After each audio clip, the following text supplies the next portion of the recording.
Hello friends, உருளைக்கிழங்க ரவுண்டாக cut பண்ணி தண்ணியில் போட்டு வச்சுருக்கேன். அதை வேக வச்சுக்கலாம். அதுக்கு ஒரு பாத்திரத்தில் தண்ணி விட்டுருக்கேன். தண்ணி சூடானதும் உருளைக்கிழங்கெல்லாம் போட்டு அதை வேக வச்சுக்கலாம். அது வெந்தோன்னே கொஞ்சமாக தண்ணி இருக்கிறப்ப நம்ம காரமெல்லாம் போட்டுக்கலாம். அதுக்கிடையில் இஞ்சி பூண்டை கோர்ஸாக தட்டி வச்சுருக்கேன். அந்த உருளைக்கிழங்குல போடுறதுக்காக. உருளைக்கிழங்கு வெந்துருச்சு. கொஞ்சம் தண்ணி இருக்கிறப்பயே மிளகாத்தூள், உப்பு, மஞ்சத்தூள், அந்த கோர்ஸாக இடித்து வச்சுருக்க இஞ்சி பூண்டு பேஸ்ட்டையும் போட்டு நல்லா மிக்ஸ் பண்ணி விட்டுட்டு, நம்மளுக்கு தேவையான அளவு எண்ணெய் விட்டு சிம்லேயே வச்சுருந்து நல்லா மொறுமொறுன்னு வறுத்து எடுத்துக்கலாம். இது காரசாரமாக வறுத்து நம்ம சாம்பாருக்கு தொட்டுக்கிறதுக்கு, ரசத்துக்கு தொட்டுக்கிறதுக்கு, தயிருக்கு எல்லாத்துக்குமே ரொம்ப நல்லாயிருக்கும். அதுக்கிடையில் அவரைக்காயை கட் பண்ணி வச்சுட்டு அது கூட தண்ணி போட்டு உப்பு மஞ்சத்தூள் போட்டு ஒரு 2 விசில் விட்டு எடுத்துக்கிட்டேன். இதுக்கு இடையிலையே உருளைக்கிழங்கையும் நம்ம பிரட்டி விட்டு அதையும் ரெடி பண்ணியாச்சு. சாதத்துக்கு அரிசி ஊற போட்டிருக்கேன். பருப்புக்கு துவரம்பருப்பையும் ஊற போட்டிருக்கேன்.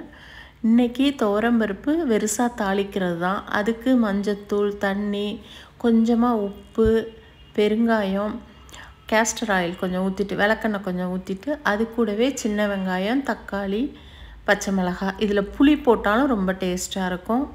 நான் இது மட்டும் போட்டு ஒரு 5-6 விசில் விட்டுட்டேன்.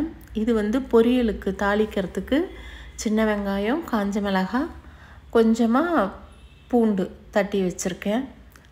கடுகு உளுத்தம்பருப்பு போட்டு தாளிச்சிட்டு அவரைக்காவும் அதுக்கு இடையில் வெந்து வந்துருச்சு.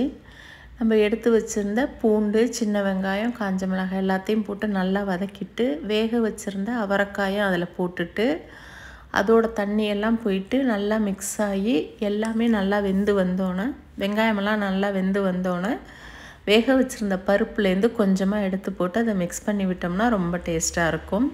அதுக்கிடையில் பருப்பும் வெந்து வந்துருச்சு. இன்றைக்கி தேங்காய் இல்லாமல் பருப்பு மட்டும் போட்டு வைக்கிறப்ப இது ஒரு டேஸ்ட்டாக ரொம்ப நல்லாயிருக்கும். அந்த பூண்டு வாசனைக்கு ரொம்ப நல்லாயிருக்கும். இடையில தேங்காய் இருந்தாலும் போட்டுக்கலாம். எனக்கு பருப்பில் கொஞ்சம் உப்பு பத்தாத மாதிரி இருந்தது, அதனால் போட்டு ஸ்மாஷ் பண்ணி விட்டுட்டேன். ஒரு கடாயை சூடுபடுத்தி அதில் எண்ணெய் விட்டு, அதில் கடுகு உளுத்தம்பருப்பு, காஞ்ச மிளகாய் மட்டும் போட்டு தாளிச்சிட்டு, அது பொரிஞ்சோன்னே வேக வச்சுருந்த பருப்பையும் போட்டுட்டு அதையும் நல்லா மிக்ஸ் பண்ணி விட்டுட்டு, நம்மளுக்கு தேவையான கன்சிஸ்டன்சி வர்ற வரைக்கும் அதை நம்ம கொதிக்க வச்சு எடுத்துக்கலாம். கருவேப்பிலை மட்டும்தான் இன்றைக்கி போட்டேன். இதுக்கு நிறைய கொத்தமல்லி போட்டோம்னா ரொம்ப டேஸ்ட்டாக இருக்கும். இது மீதி இருந்ததுன்னா கொஞ்சம் தண்ணி விட்டு மிளகாத்தூள், உப்பு போட்டு சாம்பார் பொடி கொஞ்சம் போட்டு நைட்டுக்கு வச்சிடலாம். சாதமும் வச்சுட்டேன். இன்றைக்கி லன்ச் பிளேட் எங்களுக்கு இது தான். தேங்க்யூ. தேங்க்ஸ் ஃபார் வாட்சிங்.